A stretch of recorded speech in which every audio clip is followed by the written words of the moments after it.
իմ անձնական եւ մասնագիտական նկատմամբ առասարակ խաղաղությունը առաջին հերթին նաեւ ենթադրում է հումանիտար հարցերի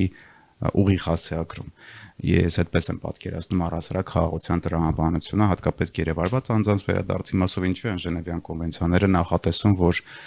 գեյների անհապաղ վերադարձի պարտավորություն կա նաեւ հակամարտող կողմերի միջև, հենց ամբողջ փիլիսոփայությունը դրա մեջ է դրած, որ երբ որ դու դադարեցնում ես ռազմական գործողությունները, պարտավոր ես արագ վերադարձնել քո մոտ պահվող անձանց։ Ու դա հենց այդ խաղաղության կոմպոնենտներից կարևոր կոմպոնենտներից մեկն է, կարծում եմ, եւ ես կարծում եմ նաեւ, որ իրավական process-ները ինքնին խաղաղության կարևոր նաեւ էլի, այսպես ասեմ, անկյունակար են, աղյուս են, չգիտեմ, հիմք են, դրա